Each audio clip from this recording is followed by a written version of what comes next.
Hello friends, you are watching the Foundations 2020 series, and today we're going to talk about automating your assets. And don't freak out because this is not a how-to, this is not a tech tutorial, but what I want to do is give you an example of something that I have automated that saves me a ton of time. So let's dig in. I'm going to share my screen and show you how I automated the process of getting folks who join my Facebook group getting their information and the answers to the questions into my CRM, which is ActiveCampaign. So here's the scenario. If you have a service business and you run a Facebook group, you probably ask those people questions as they get into the group.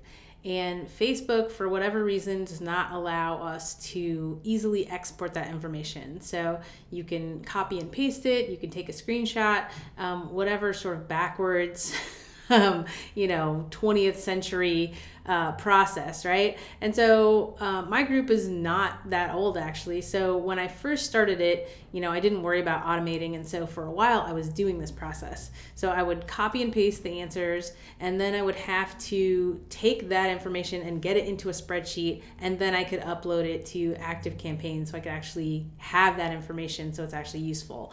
And I only did about 20 of these, and I was appalled. It took a ton of time. I was like, there has to be a better way. So here's what I did to actually automate that process. And I just Googled, automate Facebook to CRM or Facebook to email software, and came up with this software, which is called Group Leads. And this is the exact problem that they solve. And there's other software that does this. This one is fairly new and it did everything that I wanted it to do. So I went ahead and tried it. And I can't remember what the price is right now, but compared to the time of either doing that whole scenario myself or hiring someone, it's a no-brainer. So I think it was like under $100 for a year or something like that. Okay, so I installed this Group Leads, and what it does is it puts a Chrome extension into your browser, and then you can go ahead and set it up and tell it which group. So you go to your group page and you tell it, hey, I want to add this group. You configure the settings so that you create a spreadsheet, a Google Sheet.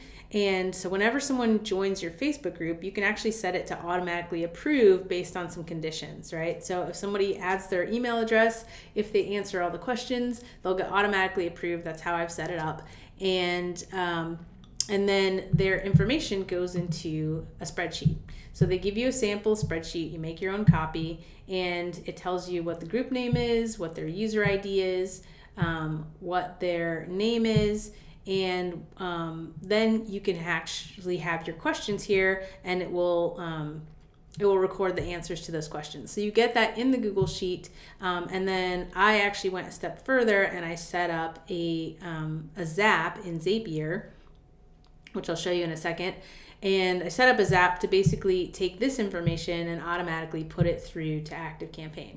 So there's two tools that I'm using. One is Group Leads, which monitors when people request to join my group, and then every 30 minutes or so it'll check. It'll auto approve everyone who has answered all the questions and left their email address.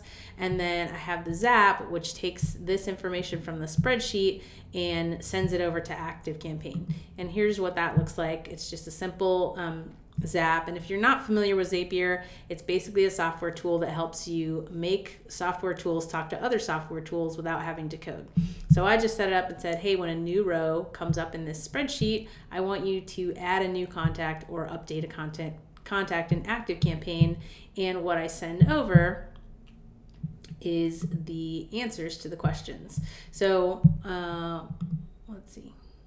So I get the answers to the questions. So I set up some custom fields in ActiveCampaign, and I just have the questions that I ask, and then I pipe the answers through to that particular contact.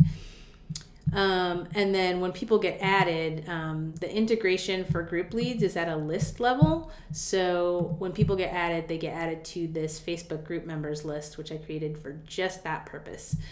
So you can keep everybody just on this list and communicate that way, or you can set up an automation that will process them and add them to your main newsletter list, and do whatever else you want them to do. But basically, once I set this up, all this happens automatically and it saves me a ton of time. So this particular example is not really the point of this video. The point is at a certain stage, you want to start thinking about what are the repetitive things in your business that you could potentially automate so that you can save your time and you can work on some higher level things. And so a good way to do that is to just start tracking your time, tracking how you're spending your time. And if you do that for a week and you just note, okay, these are the things that I'm doing on a regular basis every day or every week, and how can I start to automate this? And if you yourself don't really know or understand like the tech that's involved, or can this, if this could be automated, then reach out to someone who can advise you on that. If you're in my Service CEOs group, that's a great place to ask, hey, this is really taking up a lot of my time. Can this be automated? So would love to hear from you over there. All right, so that's the message for today. And if this was useful for you, and if you're thinking about that one person who could really use this information, that person who's just doing a lot of repetitive tasks and who never has enough time to get the things done that they need to get done, do me a favor, whatever link you're watching this video at, take that link, share it with that person. I really, really appreciate it, and it helps me get the word out. All right, thanks for watching, and I'll see you next time.